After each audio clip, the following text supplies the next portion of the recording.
So the real reason why I left the US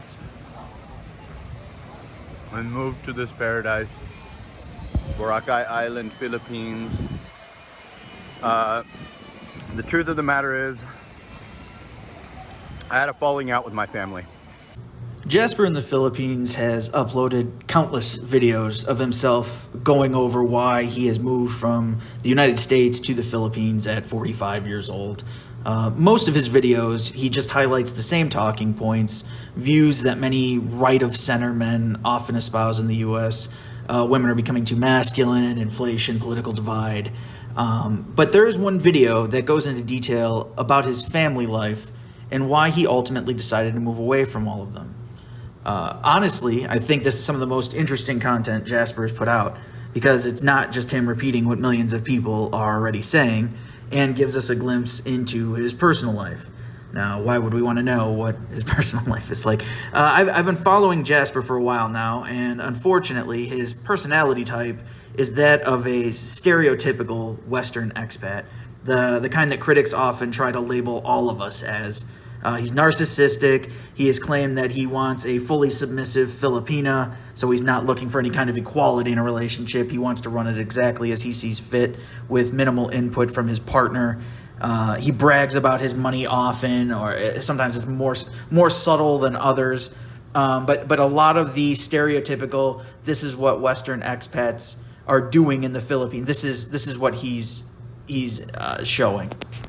Now, when people on YouTube go into Jasper's chat and his live stream, if you were to ask any type of question that he does not like, if you are to maybe correct a piece of information that he was not, fully correct on, if you were to demonstrate any type of even minimal negativity or even perceived negativity because he didn't understand what you were asking or what you were saying, he will almost ban you immediately. Some of his supporters like Todd will immediately donate $10, and they'll do these little chants about how they're banning people, and they take pride in this, and I think it's just absolutely ridiculous. I think this is part of the reason why a lot of people are turned off by his channel.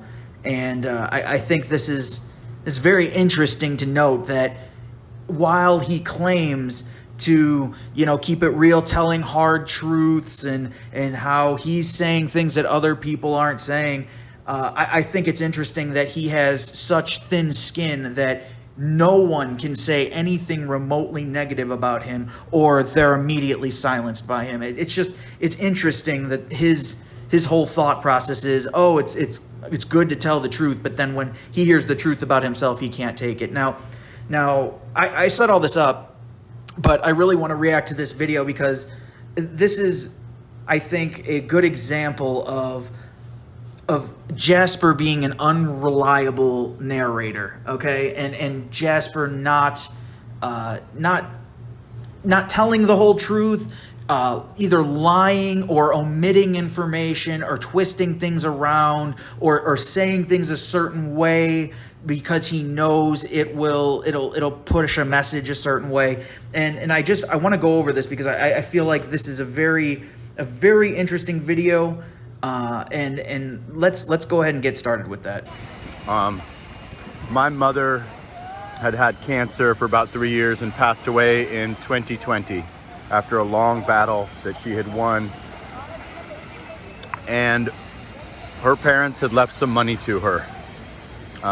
It was disguised as what's called a generation skipping trust, but it was never that. That was always a lie. I had a falling out with her regarding her offering to get me health insurance because I knew that she had been purchasing it for my sisters, and I thought that the money was in a generation skipping trust earmarked for me and my sisters, when it wasn't. It was her money to do what she wanted with it. And I was lied to for years and told that it was a GST, and it simply wasn't. It was her money to do with as she pleased. So there was some resentment there. She reached out and said she'd like to get me a policy after we had not been talking for a while regarding other things. And I was excited. Okay, let's stop it there for a second. What I've gathered from here is that Jasper has had a rocky relationship with his mother even before this situation arises, right? So he has said we weren't talking for other reasons. So this wasn't the reason. That there was already, it seems like, turmoil in this relationship. But she was keeping it to text message. She wouldn't actually speak to me. And what ended up happening is my oldest sister, who's very jealous of me and hates me, and was looking to get my money, knowing that I have a temper. Now he has issues with his sister as well, who is, of course, very jealous of him and hates him. And you'll see this throughout. If you follow Jasper, you'll notice that he thinks everyone is jealous of him. He thinks that any attack on him is the person being jealous of his vast success on YouTube or how he lives his life. So you'll see this pattern if you've watched enough of his content, that anyone who says anything negative to him is obviously just jealous of him. They offered me a paid policy. A paid policy in the United States is going to run you anywhere from $300 to $500 a month. That's just how American health insurance works. Jasper often, he calls himself a high earner. He says, I wasn't a high earner. I'm from a wealthy family. I believe he'll say this later in the video as well. I was from a wealthy family. I was a high earner. I was doing very well. And for some reason, he couldn't afford a $300 to $500 a month health insurance premium that he states himself that he was excited that someone would get that for him. So that's something that he wanted, and it's something that he says that he could afford based on his earning power, but for some reason he didn't get it. I don't really understand this part of it, and that doesn't make sense to me. Now, I've heard of high earning, people not having health insurance and paying cash, but I've never heard a high earner say that they were excited that someone else was going to get them health insurance because they could have just afforded it on their own anyway. So I'm not sure why that is. It makes me think that Jasper is a little disingenuous about how much money he had in the U.S., which is no big deal. No, it's no big deal that he didn't have that much money. What is a big deal is that he often states that he's this, I had a Mercedes. And maybe he did, maybe he did have a Mercedes, but if you have a Mercedes and you're saying that you don't have, health insurance and that you're excited to get health insurance, I'd really question what your priorities were in terms of your spending habits, which is going to come into play a little bit later in the video. So I think that's important to note here. So my sister took it upon herself to go on her computer in California while she was living with my mom, taking care of her because my mom was ill, at my parents' house as a 50-year-old woman. And your sister was actually living with your mother, taking care of her, who I'm guessing at a certain point had cancer while she was taking care of her, or was in remission. I'm not exactly sure what the situation was there, but if your 50-year-old sister was actually actively taking care of your mother, and I think that's important to note because you'll hear a little bit more later about the relationship with Jasper and his mother and how he describes it. And I think it's important to point this out right now, what his relationship or what his sister's relationship was with his mother. Forged my signature, used my social security number, and signed me up for welfare, essentially. In America, we have something called like Medicaid or something, which is basically like what a bum on the street would use if he got sick. Okay, I do want to just make a note here about what he says about Medicaid here. 94 million Americans are on Medicaid. So I'm not sure where he gets this notion that it's just bum insurance. Now, I understand him not wanting government handouts to a certain, extent, respect that. But at the same time, to call it bum insurance, I think is disingenuous or a misunderstanding of what the program actually is. I always prided myself on not taking advantage of those government programs like food stamps and Medicaid and stuff. And I paid cash for my doctor's visits, and I had some success in the U.S. But I was not insured because I was self-employed. So long story short, she signed they contacted me back and said, we've signed you up for welfare. And I said, what are you talking about? And they said, yeah, we signed you up for Medicaid or whatever. And I said, what do you mean Medicaid? And they said, yeah, we do that. And I contacted the Medicaid office, and the Medicaid office explained to me that they verified my income and said, you don't make $1 a day? And I said, no, I don't make $1 a day. I'm gonna need to withdraw from Medicaid. I'm not eligible for it. My sister, the weird, lonely lady that she is, went ahead and contacted the office and explained my income as $1 per day, $1 American dollar a day, and basically represented me as a bum on the street and signed me up for insurance that a bum would have, and acting like I wasn't an able-bodied human being that knew how to get government assistance. So you're an able-bodied human being, but you still don't have health insurance. I mean, you're not capable of getting yourself health insurance still. Regardless, I mean, you're denying the government getting it for you, but you're still relying on someone else to get it for you. You're not saying, no, I will get this myself. You're saying, no, I want you to pay for it. So, I mean, I think that's interesting too. We had discussed a paid policy. We never discussed signing me up for insurance that I know damn well where the welfare office is if I want to have food stamps and health insurance for someone that is not able to take care of themselves. Luckily, America has these programs, but they are not something that I would ever take advantage of. So after that, I flew off the handle. I never called my mother out of her name or anything. You flew off the handle. That's interesting. I'd like to hear a little bit more about what that entails. But I said, oh, okay, so you're gonna sign me up as an able-bodied person for that without even texting me to say, hey, I can't purchase you a health insurance policy. I'm going to sign you up for a government program, after us discussing pricing and a paid policy over and over again, and not leave it up to me to do that. I made jokes like, oh, I'm gonna sign you and my dad up for food stamps and stuff, because that's the exact equivalent of what they did. And I never called her out of her name or anything, but she essentially decided to disown me. So she decided, I feel like there's holes here, right? So she decided to disown you because you were upset that they signed you up for Medicaid. See, something just doesn't, it's just not adding up here. There's got to be more to this. I think you said you flew off the handle. I'd be interested to know what the context is there. And what, because you said it never called her out by her name. I mean, what was said? Because I think it would take a little more than someone saying, "Oh wow, I'm really upset that you guys signed me up for Medicaid when I don't qualify," and misrepresenting that, and then her saying, "Oh, going from I want to get you an insurance policy to I'm disowning you."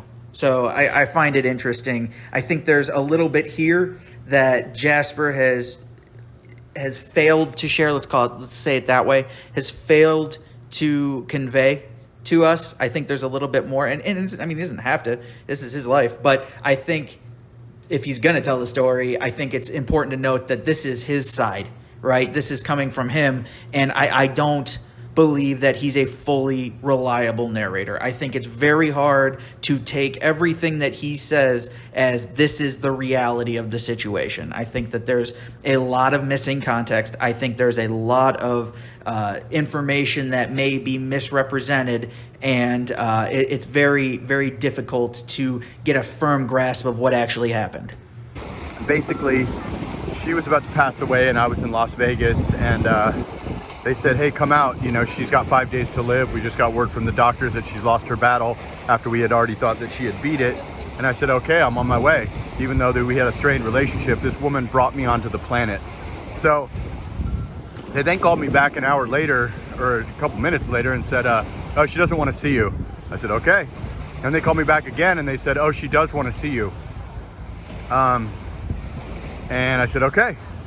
So I gassed up my car or whatever I had to do, whether it flew or drove or rented a car, I forget, but and spent hundreds and hundreds of dollars to go see my mom. This is during COVID.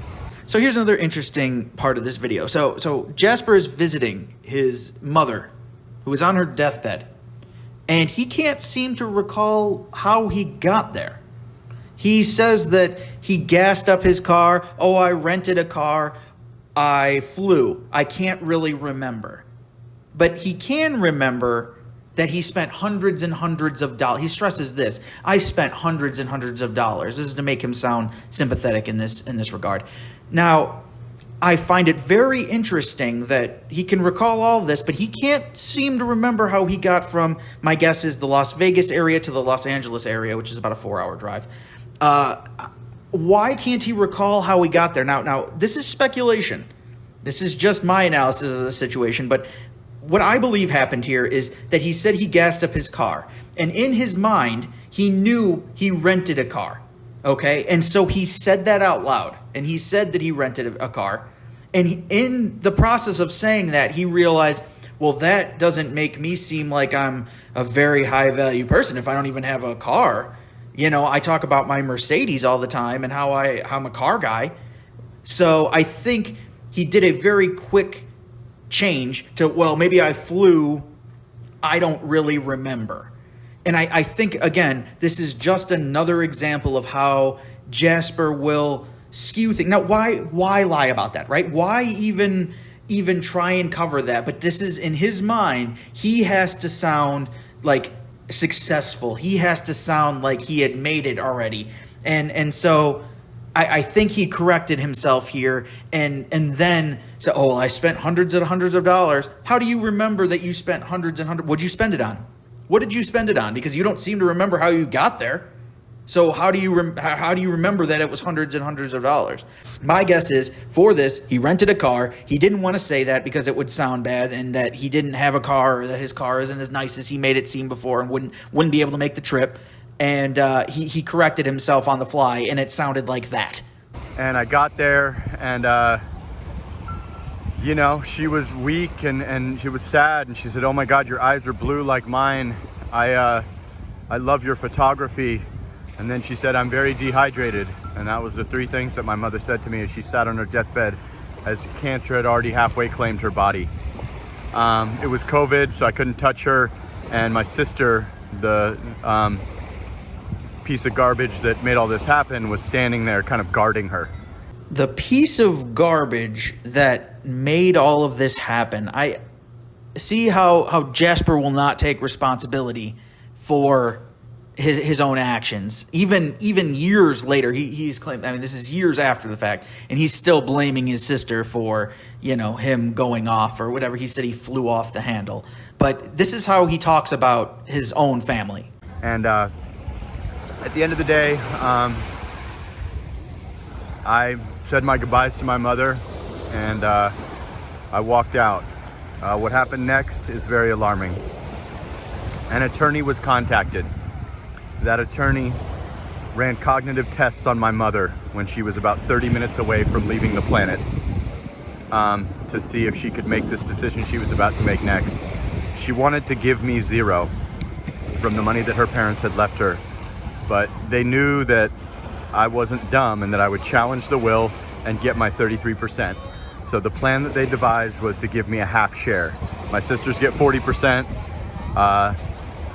All at once, and put me on a staggered, weird plan for 20%. So that's what I got.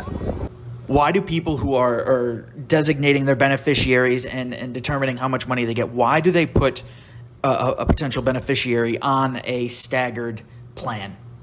It's because they're afraid that if they were to get all of the money at once, that they would either blow it all or it would be detrimental to their life. That they are not responsible enough to handle getting all of that money at once, and that they would basically squander it, and they would be left with nothing again.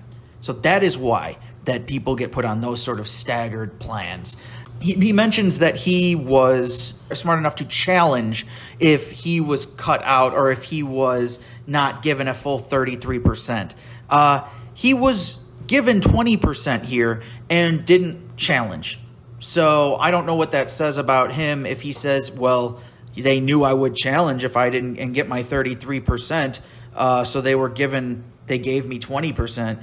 I mean, if the estate that he is speaking about is this large, I find it hard to believe that 12% of it that he's not getting, or 13% that he's not getting, is not, challenge worthy, that he wouldn't do it if he truly felt, and that lawyers truly felt, that he deserved it.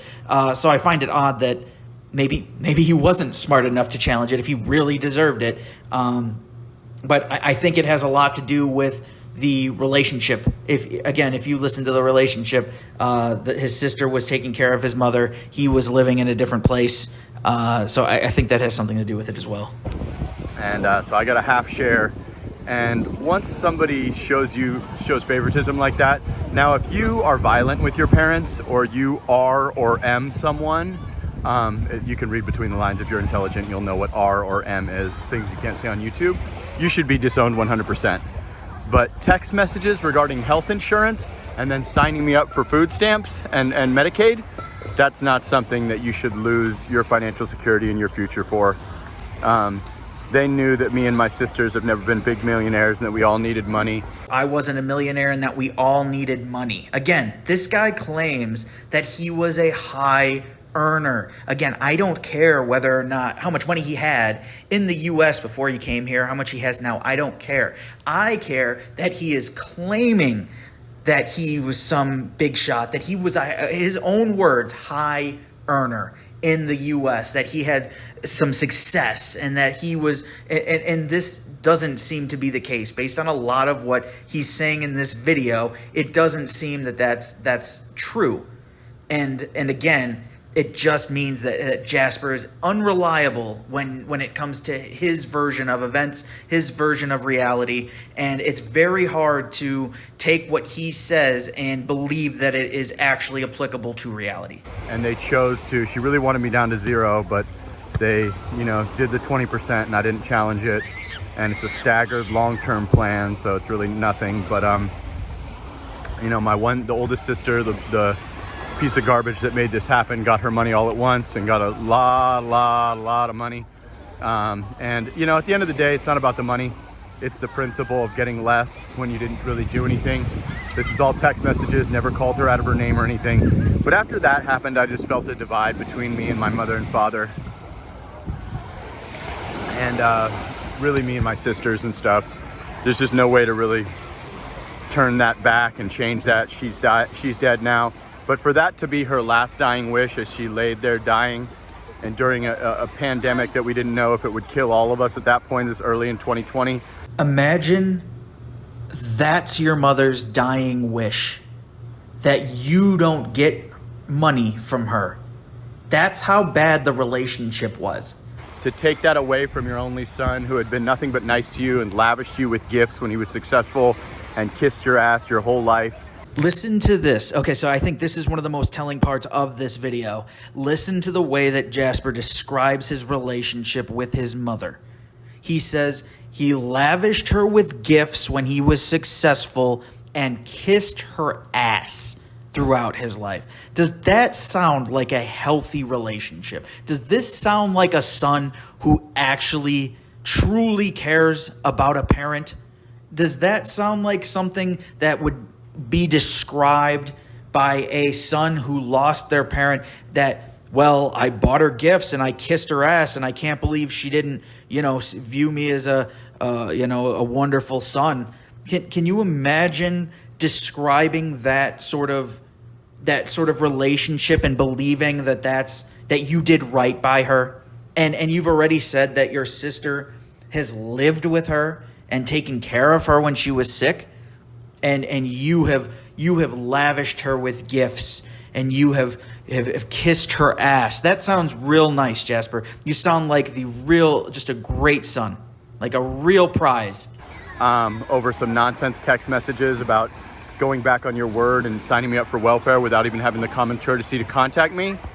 That was just enough for me to just separate from my family and move to Boracay Island completely. I was just over it 100%. I just don't care. So essentially, because of this, you were given an allowance.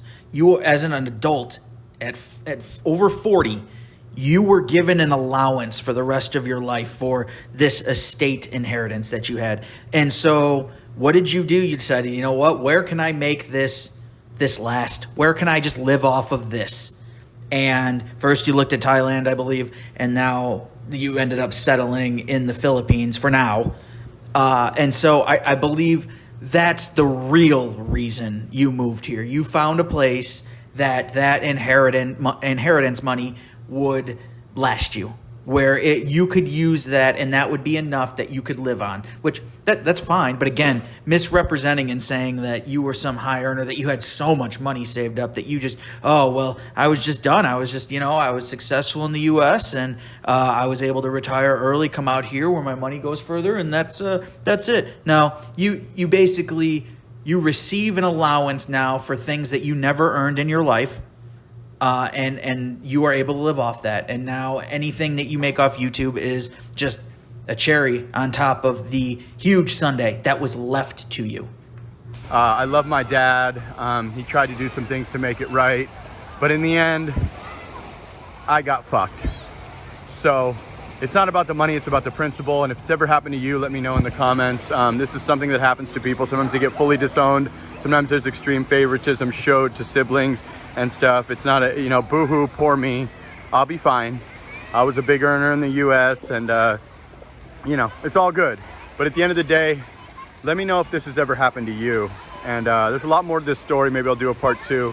But just wanted to tell the real reason why I feel so comfortable being away from my family and living in Southeast Asia for the rest of my life, and how I was wronged. And this was all the work of my evil oldest sister, who was basically a bum on the street. She was basically homeless, couch surfing until my mom got sick. So here again, he speaks about his sister this way. And I was in his chat, and I actually brought this video up to him. And I said, I would like to have an honest discussion, I have honest questions about this. Can I please ask them? And he said, okay.